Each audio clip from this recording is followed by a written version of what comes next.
Good morning.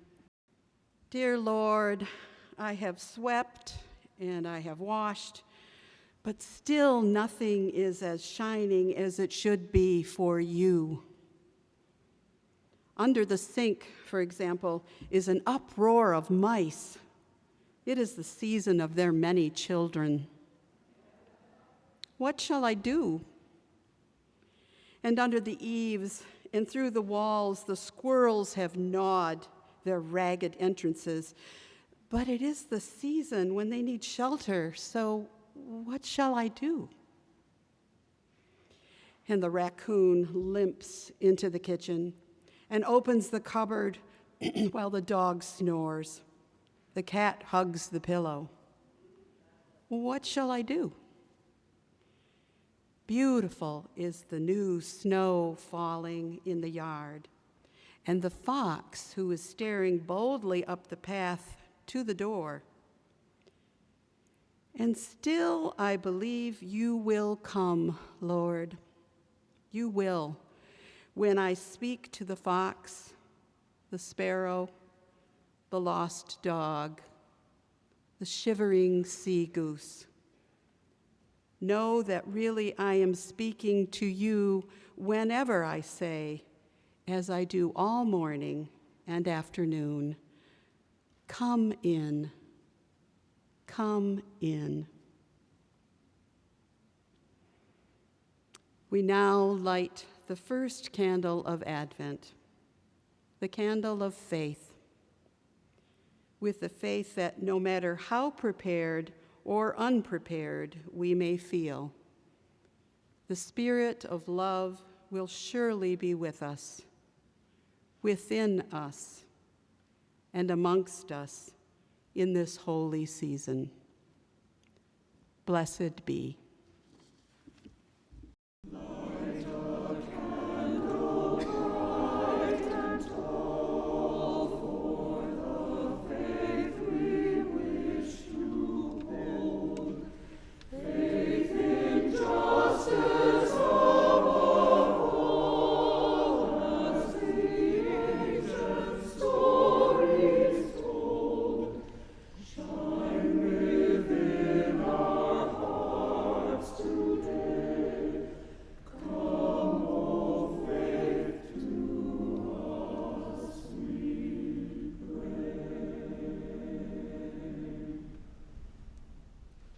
Good morning, and welcome to Fountain Street Church, and welcome to this holy and sacred time of the year known as Advent, to not only this congregation, but Christians around the world. It is good to be here with each and every one of you in this cathedral of love, or perhaps from the temple of peace of your own home, or wherever you will join us in the future. Welcome. My name is Reverend Christopher Rowe. I have the honor and privilege and great responsibility of serving as this community's acting senior minister in this season that we share. And we are so joyfully and joyously embarking into a new season together, the season of Advent. It is a time of making space, clearing space, preparing a new way for a new world. And it is good to be in community as we do that work together. We have a beautiful morning planned this morning. As we prepare our hearts for Advent, we welcome to our pulpit Fred Stella, who will be speaking on the theme of faith this morning. It is good to be with Fred. We also have a lot of beautiful music that has been put together by the choir, Austin and Margie, so it is good to be surrounded by the many who have made this worship service possible. No matter who you are, whether you are a Fountain Street lifer or somewhere in between, your first time in that, or this is indeed your first time. No matter what you believe or don't believe in at all, no matter who you love or who you're loved by, whether this is your first Advent trying out this whole church thing again, or this is a deeply part of your embedded spirituality, each and every one of you has a place in this community where faith, hope, love, joy, justice, inclusion, and peacemaking are the shared work of this congregation's faith. So on behalf of everyone who calls this their spiritual home, let me reiterate once more, welcome to this time of worship. In the season of Advent, I'd like to introduce something new to our contemporary practices. I've been told, or warned as it may be, that we have tried this before. But we're going to try it again. And let me start with a personal story. When I was younger and used to go to churches, and it would be time for the passing of the peace or greeting your neighbor, I would start to coil up. I'd be like, oh, Lord, I thought I sat far enough away from people to have to talk to them today. And inevitably, somebody would say hello. And then I thought, well, am I supposed to say hello? It can be a little socially awkward. And so for a while, especially because of the pandemic, churches fell out of practice of this. And I think a lot of people were like, oh, thank goodness. Hope that doesn't come back. And I totally understand the social complexities and the anxiety that comes with this kind of practice. It can be scary and intimidating to turn and look to another person you don't know or don't know very well and say, hi, do I know you? But I think it's a beautifully liberating practice as well, to be in the company not only of strangers, but people who are becoming friends on this journey we're sharing. So in this season of Advent, we're going to pass the peace every week.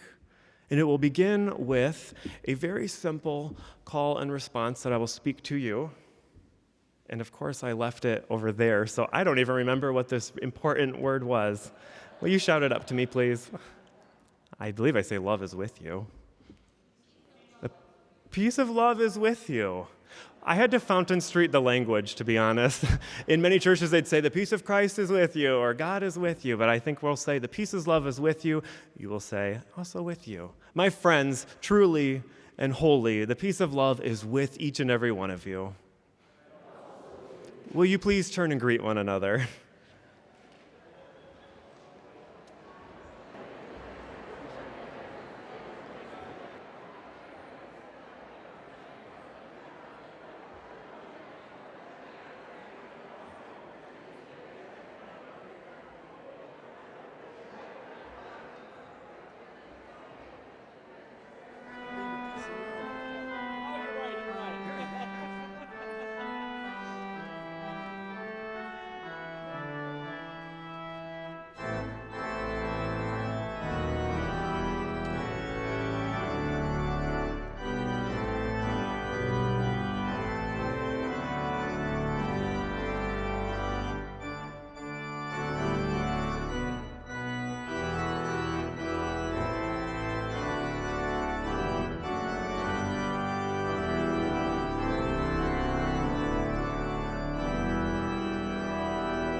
Our ancient witness this morning comes to us from the Torah, from the book of Joshua. Hear what the ancient spirit is saying to our contemporary souls this morning.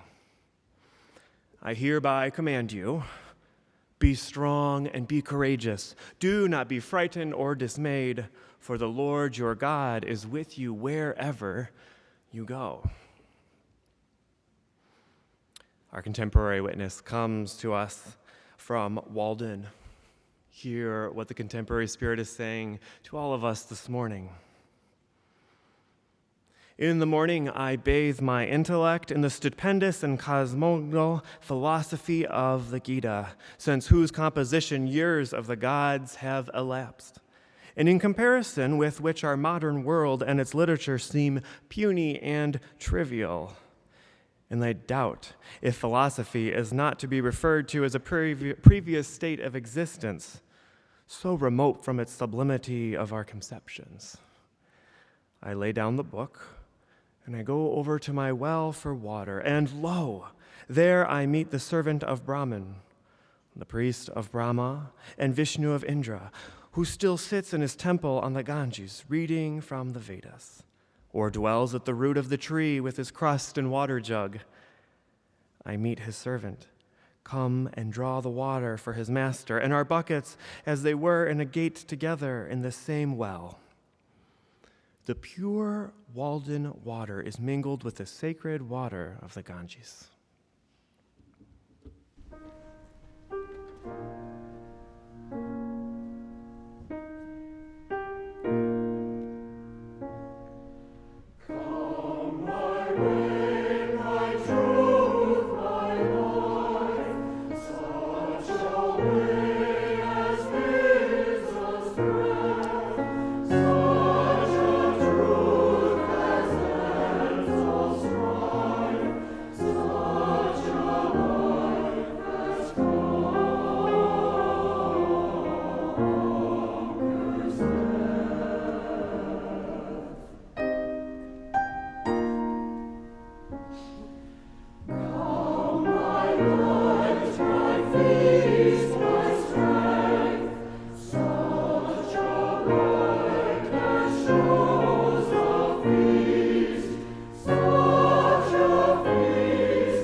Well, good morning and namaste.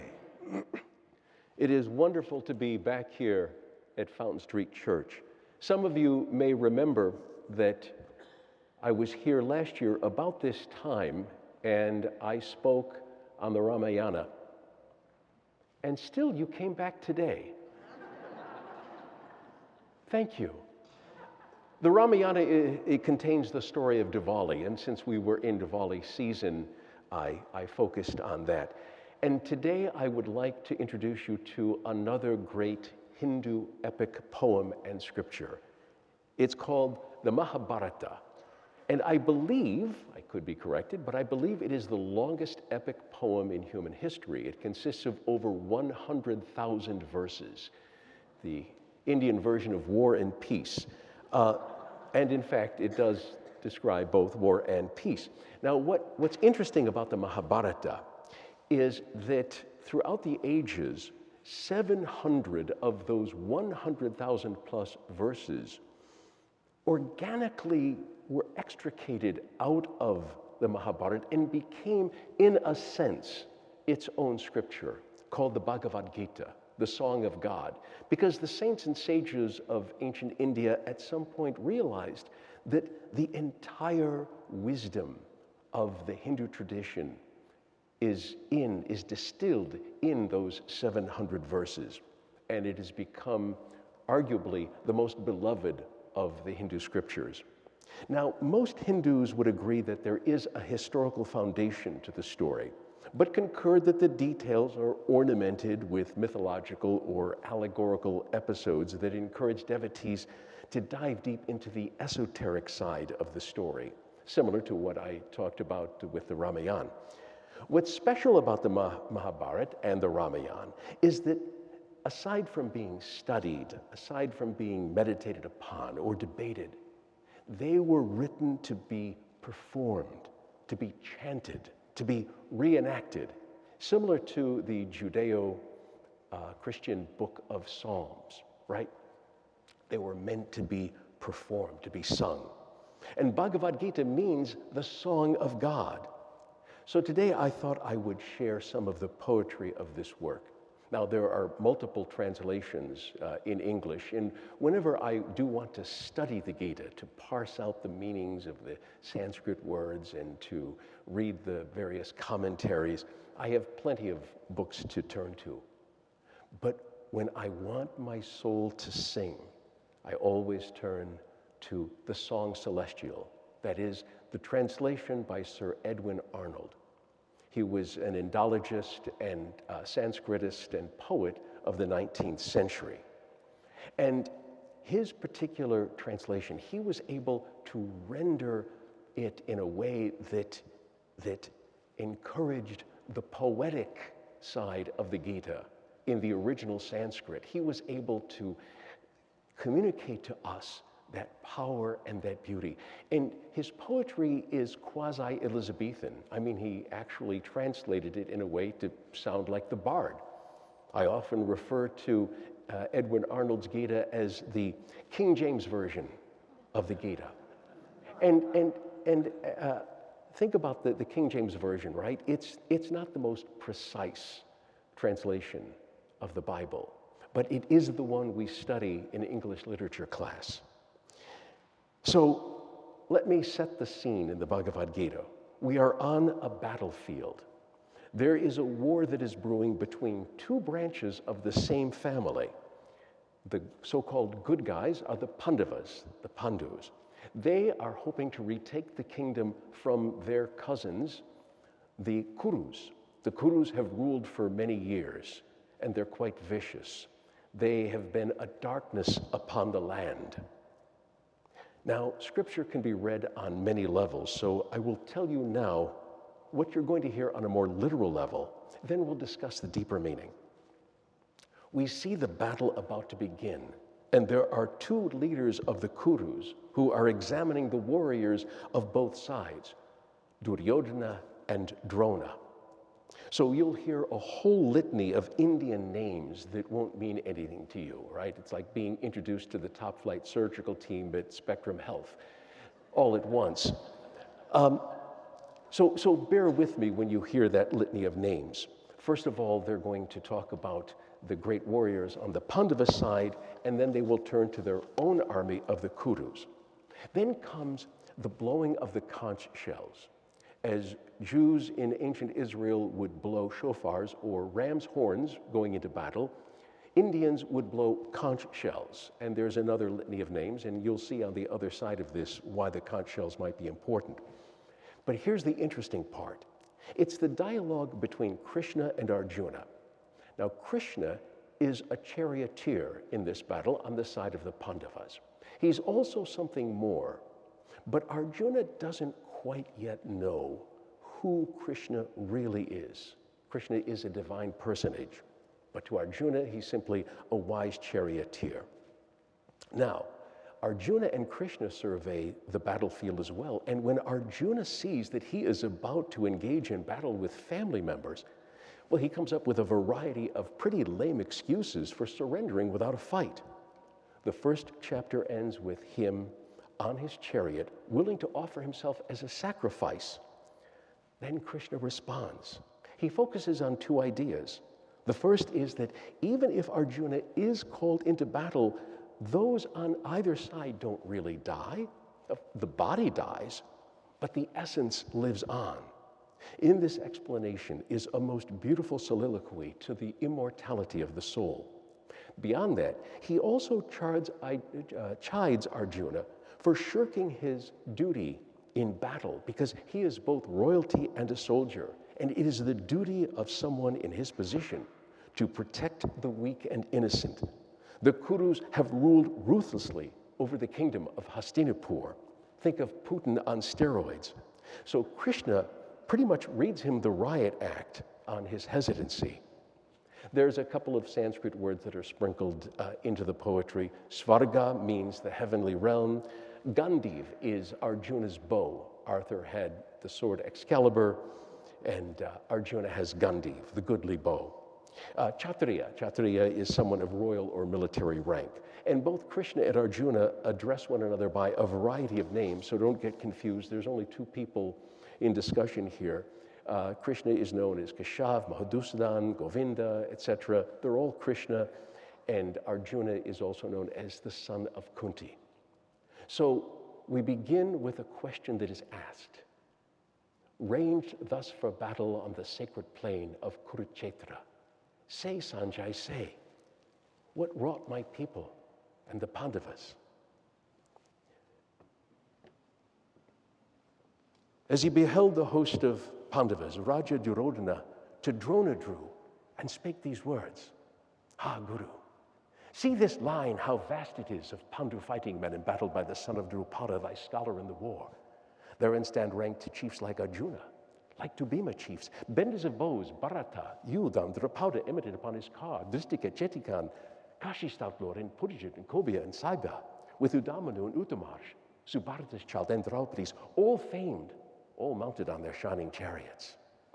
On our side, too, thou best of Brahmins, see excellent chiefs, commanders of my line, whose names I joy to count, thyself the first, then Bhishma, Karna, Kripa, fierce in fight, Vikarna, Aswatthama, next to thee, strong Salmadati, with full many more valiant and tried, ready today to die for me, their king, each with his weapon grasped, each skillful in the field.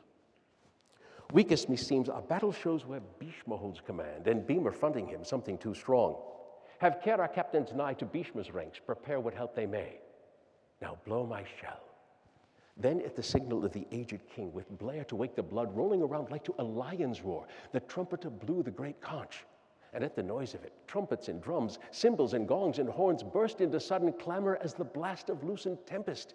Such the tumult seemed.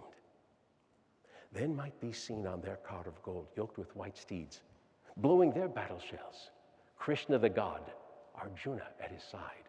Krishna with knotted locks blew his great conch carved of the giant's bone. Arjuna blew Indra's loud gift. Bhima the terrible, wolf-bellied Bhima blew a long reed conch. And Yudhishthira, Kunti's blameless son, winded a mighty shell, victory's voice. Nakula blew shrill upon his conch, named the sweet-sounding. Sahadeva on his called gem bedecked, and Kashi's prince on his. Sakandi in his car, Drishtidam, Varata, Satyaki the unsubdued, Drupauda with his sons, O Lord of earth. Long arms Subharda's children all blew loud, so that the clangor shook their foemen's hearts with quaking earth and thundering heaven.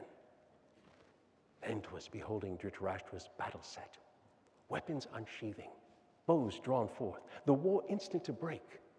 Arjuna, whose ensign badge was Hanuman the monkey, spake this thing to Krishna the divine, his charioteer. Drive, dauntless one, to yonder open ground twixt the armies I would see more nigh those who will fight with us, those we must slay today in wars of bitterment. For sure on bloodshed all are bent who throng this plain, obeying Dhritarashtra's sinful son. Thus, by Arjuna prayed to Bharat. Between the hosts, that heavenly charioteer drove the bright car, where Bhishma led, and Drona and their lords. See, spake he to Arjuna, thy kindred of the Kurus. And the prince marked on each hand the kinsmen of his house, grandsires and sires, uncles and brothers and sons, cousins and sons-in-law, and nephews, mixed with friends and honored elders, some this side, some that side ranged. And seeing those opposed, such kith-grown enemies, Arjuna's heart melted with pity while he uttered thus, Krishna, as I behold, come here to shed the common blood, yon concourse of our kin, my members fail, my tongue dries in my mouth, a shudder thrills my body, and my hair bristles with horror.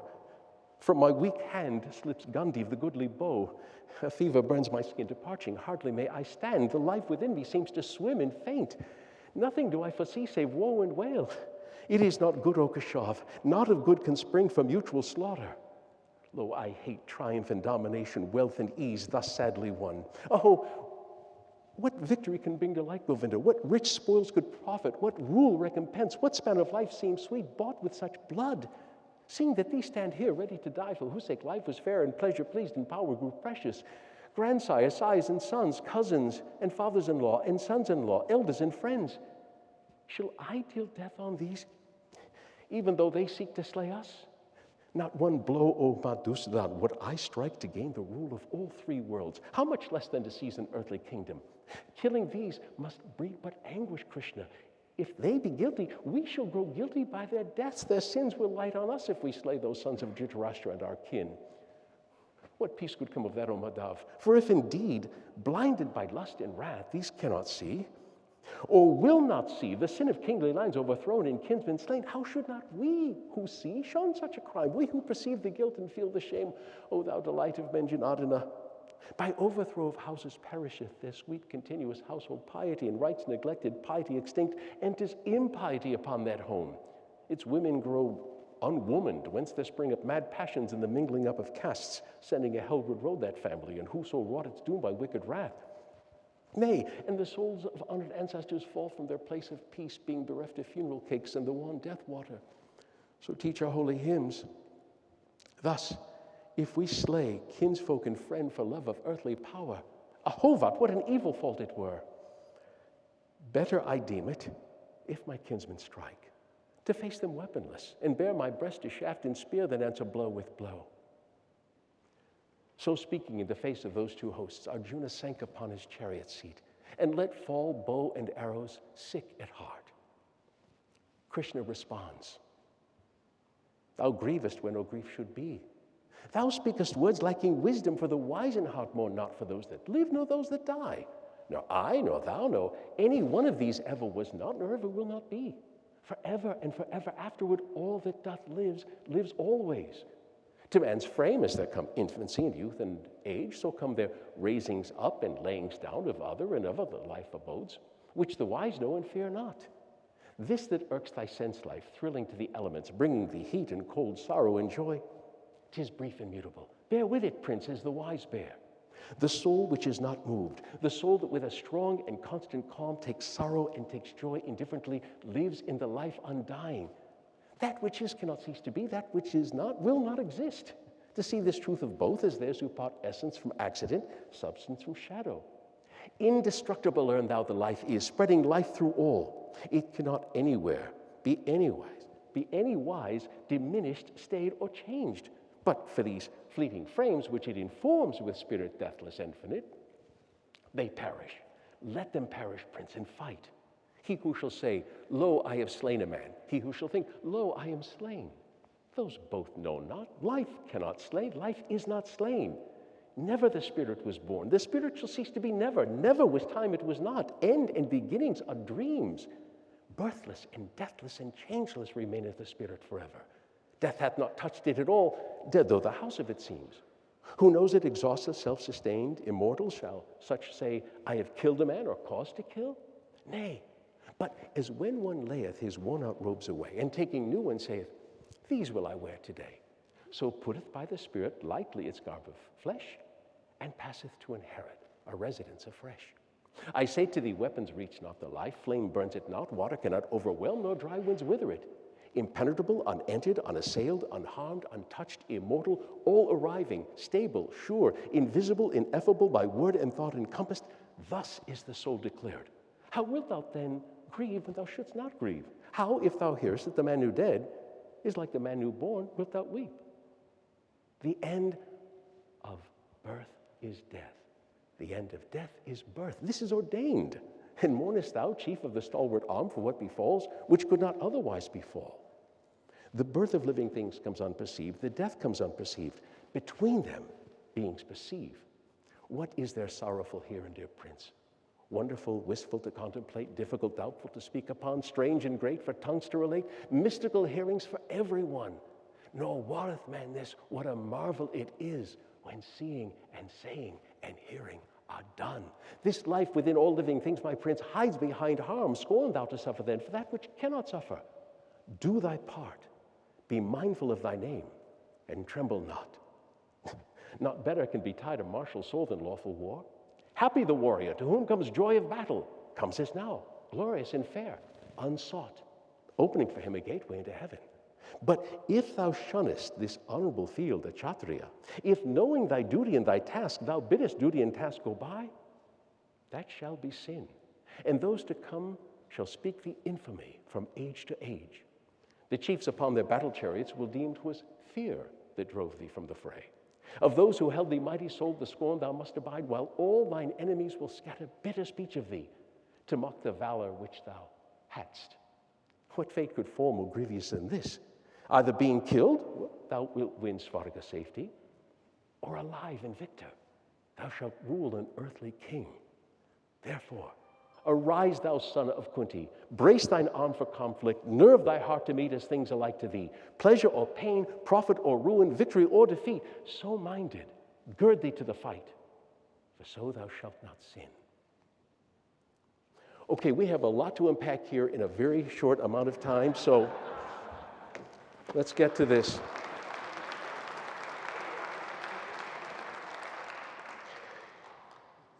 Okay, remember I talked about the deeper meaning. Remember, in a myth or an allegory, we are all the participants. Every single figure in this exists within us. So this is a battle that takes place within us. Right? All of the characters assembled on the battlefield are in the mind. So that litany of Indian names that didn't mean much at the beginning, the Pandavas, the good guys, so to speak, all of those names symbolize virtues such as self-control. Arjuna is self-control. Krishna is our divine self. The horses pulling the chariot are the five senses. Other names, inclination which seeks happiness, pure discriminating intelligence, inner light, extreme dispassion, devotion, oneness, power of vitality, calmness. And on the other side, the Kurus, their warriors represent ego, delusion, desire born of past habits, repulsion, body-bound inclinations, fear of death, and material desire. We battle the positive and negative, the expansive and the contractive daily. This part of the Gita asks us to introspect daily. What happened on our battlefield of Kurukshetra? But we're often afraid to change our habits and our proclivities because why? They are our kinfolk. So often we hear the excuse of bad behavior as, that's just who I am, because we still find comfort in the midst of our family, dysfunctional as it may be. The entire Gita can be said to be a testament of faith. As the story continues, Arjuna must grow to trust the words of Krishna. He must place his faith in one who is at once his charioteer and grows to become his guru. And guru means one who dispels darkness. Only in a place like Fountain Street Church can a Hindu epic be used to kick off the most auspicious Christian holiday season. And I pray that all of us in this season of Advent will experience Guru in whatever form, and that our shared darkness be lightened. In a later portion of the Bhagavad Gita, chapter 11, when Arjuna comes to full faith in Krishna, his faith is rewarded because Krishna allows himself to be seen in his most supreme effulgence. And Arjuna exclaims, if there should rise suddenly within the skies sunburst of 1,000 suns, flooding earth with beams undeemed of, then might be that Holy One's radiance and majesty dreamed of.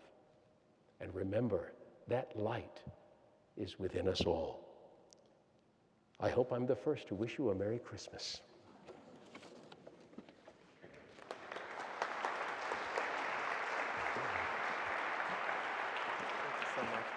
Certainly.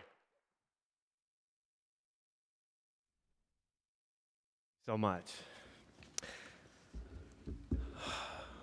My grandparents grew all kinds of beautiful plants inside their home and propagated and cultivated. It was stunning. And they passed some time ago, probably 10 years ago, both of them. And it was an honor for many of us to take on some of their plants. I'm not sure why, but there was this affinity for African violets, and they just had a room filled with them, and they were stunning. And in the last few years, they weren't doing so well in my parents' care and in my aunt and uncle's care. So over Thanksgiving, my parents were so proud to show us their African violet rescue plan. And I couldn't even reiterate a lot of the science behind it, but what it seems to me is that they almost had to kill all of them and stuff them in these Ziploc bags and parcel out these pieces of them. It was crude. And they were so proud of it, and they showed us some of the ones that had come back, some that were ready for replanting, some of them that were going to flower again, and some of them that were in the early stages of this process. And I just kept asking, well, how do you know that it's not going to die in the Ziploc, or how do you know when it needs air? And they would say, you just kind of have to have faith, because either way, they were going to die. And there's this profound beauty in hearing their story and seeing their joy and delight in this process as we begin this Advent season. The ancient prophets remind us that a shoot shall come from Jesse's stump, and I think about the times in our own lives when we've tried to clear away these things only to have things come back with more life, more vibrancy, more vengeance. Here in this church, we are in the process of clearing away, maybe propagating a little bit, or cultivating, or just seeing what comes back with new brilliance in this season that we share. On this Faith Sunday, it's not lost on me that we have a lot of that work to do, and some of you, like myself, might ask, well, how do we know it's going to work? And you kind of have to have faith that it'll come back better than it was. Every week we embody this through the gift of the offering. In Advent, we have a special tradition of dedicating part of those plates to a specific issue or cause that this church wants to lift up in our world. And one of the most profound ones that has a long legacy of being a plate that we offer up is a Choice Fund dedicated plate. The Choice Fund, of course, is our fund here at Fountain Street Church that gives access to reproductive choice for people who are seeking abortion services. This was a tumultuous year on that issue. We didn't know what that money might be needed for in the future. We didn't know if it would need to change or if we would even be able to do anything with it, or we'd have to pivot. And then we saw the direction that Michigan voters went. And so it kind of felt like, okay, we know what to do from here. But we're not the only state. And there are still clinics in our community, including Grand Rapids, that are not able to give the services they once did because of the consequences of the last 6 months or so. And so I'm fielding calls, Lori in the office is fielding calls, other staff members are, and of course the Choice Fund is, from people who are coming from out of state or who are coming from other parts of Michigan where clinics have closed, and they're saying, I know it's for West Michigan, but if I find a way to get gas money to get there, and if I find a way to stay there somewhere, will the Choice Fund cover this? Because I can't get it in Indiana. I can't get it in Missouri or any other state. So I'm thinking about the Choice Fund differently this year. I'm thinking about it coming up like this shoot from an old stump we know well. And I'm hopeful that as we imagine the purpose of the proceeds of this fund that we shepherd here at Fountain Street, you too will see that its need and its impact might be far bigger than any of us ever imagined it would be. We're going to have a moment of contemplation before the offering is collected. And I want you to think about the ways in which Advent this year is calling you to clear out, make room, and hold space for a new kind of world that we're building together. Take a moment in the silence and ponder where faith is calling you now.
Friends, we have a few announcements before we go. The first of which is, I think this is the last time I have to play the organ this year. So yay for me. Oh, Lord. Oh, my Lord.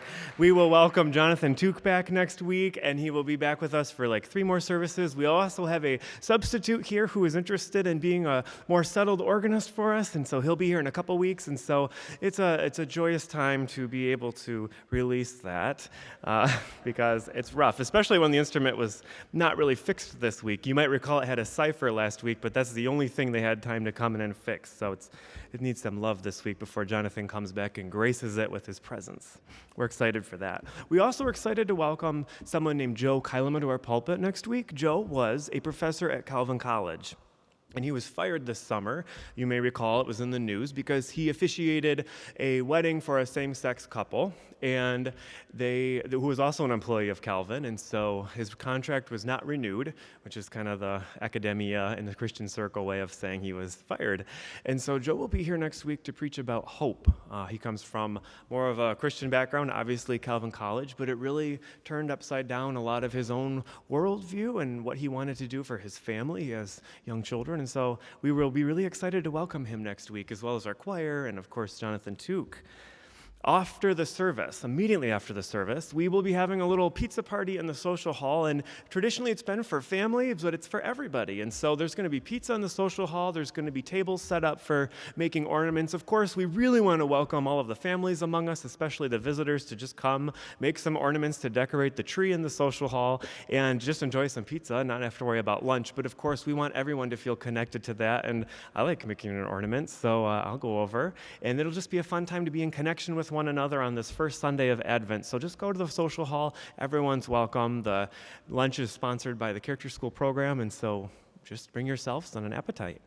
Also, if you are really in the decorating spirit, we do need help decorating the trees throughout the first floor. You saw them up. Some people got a head start, but we welcome you to come and pitch in and put a couple ornaments up or hang a little garland, because that's kind of a way that you can get more connected and remember that you pitched into making this place glorious and beautiful in this holiday season.